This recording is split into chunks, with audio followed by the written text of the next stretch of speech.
जिला प्रशासन एवं कृषि कल्याण तथा कृषि विभाग द्वारा बुधवार को शून्य बजट प्राकृतिक कृषि पद्धति कार्यशाला का आयोजन किया गया। आयोजित कार्यक्रम स्थानीय दशहरा मैदान स्थित टाउन हॉल में हुआ, जिसमें बड़ी संख्या में किसान बंधु पहुंचे और मार्गदर्शन प्राप्त किया। कार्यक्रम को गुजरात के राज्यपाल ने ऑनलाइन बतौर मुख्य वक्ता संबोधित किया और प्राकृतिक कृषि की पद्धति के बारे में बताया। कार्यक्रम में विधायक दिलीप सिंह परिहार और मनासा विधायक माधव मारू मुख्य रूप से मौजूद रहे। विधायक दिलीप सिंह परिहार ने कहा कि आज शून्य बजट प्राकृतिक कृषि पद्धति की कार्यशाला के माध्यम से किसानों को प्राकृतिक खेती के बारे में जानकारी दी गई है। सरकार लगातार किसानों के हित में काम कर रही है। खेती के माध्यम से किसानों को काफी लाभ मिलेगा। आज शून्य बजट पर प्राकृतिक खेती की कार्यशाला आज आयोजित की जा रही है। गुजरात के महामहिम राज्यपाल जी, जिनको कृषि का बहुत नॉलेज है, वो आज इस कार्यशाला में हम सब लोगों को मार्गदर्शन दे रहे हैं। हम एक देखते हैं जैविक खेती, एक होती है रासायनिक खेती। तो रासायनिक खेती में जो हमारे यहाँ जो खाद डलता है वो रासायनिक खाद डालता है और उसके बाद धीरे धीरे धरती बंजर हो जाती है। उसके बाद होती है जैविक खेती, जिसमें हम देसी खाद भी डालते हैं और अन्य प्रकार के खाद ODF से बने हुए खाद भी डालते हैं। और आज ये जो बताया जा रहा है प्राकृतिक खेती, जैसे जंगल है, जंगल में पेड़ उगता है तो उसको कौन खाद बीज देता है? अपने आप प्रकृति उसको, जो पत्ते सड़ जाते हैं उससे उसके खाद बीज मिलता है। तो ऐसी ही कार्यशाला में आज बताया जा रहा है कि हम अपनी गौ माता के गोबर को, गौमूत्र को, मिट्टी को मिलाकर और उसको सड़ाकर उसमें जीवाणु पैदा करके और हम प्राकृतिक रूप से उस खाद का उपयोग करें, जिससे कि हमारी फसल भी अच्छी होगी और बंजर भूमि नहीं होगी। हम देखते हैं अधिकांश यूरिया की वजह से हमारी धरती माता बंजर हो गई है।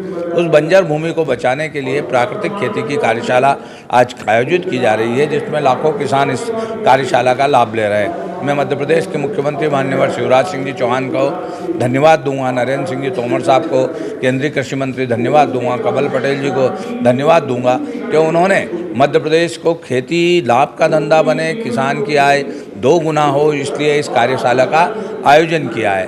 यह कार्यशाला किसान के लिए नीम का पत्थर साबित होगी और आने वाले समय में किसान इस कार्यशाला से जो शिक्षा प्राप्त कर रहा है वो अपने जीवन में उतारेगा और खेती करेगा और खेती को लाभ का धंधा बनाएगा। मनासा विधायक माधव मारू ने कहा कि प्राकृतिक कृषि के माध्यम से कई प्रकार की बीमारियों से बचा जा सकता है। प्राकृतिक खेती किसानों के लिए काफी लाभदायक है। किसानों को इसके संबंध में आज पूरी जानकारी दी गई है। हमारा भारत कृषि प्रधान देश है और जो हमारा पारंपरिक तरीका रहा खेती करने का, और उनकी वजह से अगर प्राकृतिक तरीके से खेती होगी तो जितनी बीमारियां आज फैल रही हैं, हम देख रहे हैं नई उम्र के बच्चे जा रहे हैं, किसी को हार्ट अटैक हो रहा है, किसी की किडनी जा रही है, किसी को दूसरा कोई अटैक हो रहा है।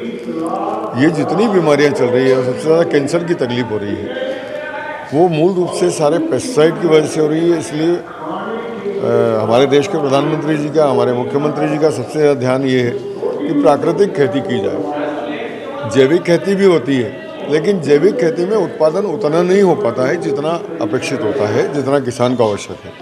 और प्राकृतिक खेती में खर्चा भी कम होता है और किसान को आय भी ज़्यादा होती है। उसी को लेकर आज ये प्रशिक्षणशाला रखी गई है लोगों को। जैसा कि यहाँ आज मुख्य अतिथि इस कार्यक्रम में आचार्य देवव्रत थे, जो गुजरात के गवर्नर हैं और वो बहुत बड़े विद्वान हैं प्राकृतिक खेती के। आज उनकी इस कार्यशाला में विशेष भूमिका है। उनने जहाँ भी रहे, वो हिमाचल से इसको शुरू किया इस अभियान को, तो पूरे प्रदेश में, हिमाचल में आज प्राकृतिक खेती हो रही है। और विशेष रूप से हमारा क्षेत्र जो औषधि उत्पादन क्षेत्र है, यहाँ पर अगर प्राकृतिक तरीक़ों से अगर औषधियाँ उगाई गई तो निश्चित रूप से पूरे विश्व में भी एक्सपोर्ट तो हो रही हैं, पर पूरे विश्व में एक जो नाम हमारा होना चाहिए प्राकृतिक खेती के माध्यम से, अगर हमने सही गुणवत्तापूर्ण अगर उत्पाद पैदा कर लिए तो हमारी एक अलग पहचान होगी और किसानों की आय निश्चित रूप से बढ़ेगी। इन सब के पीछे किसान के खर्चे भी कम करना है, लोगों के स्वास्थ्य की भी चिंता करना है, पर्यावरण की चिंता करना है और लोगों को सही उत्पाद मिले, इसकी चिंता करना है। इसलिए आज ये कार्यशाला रखी गई है।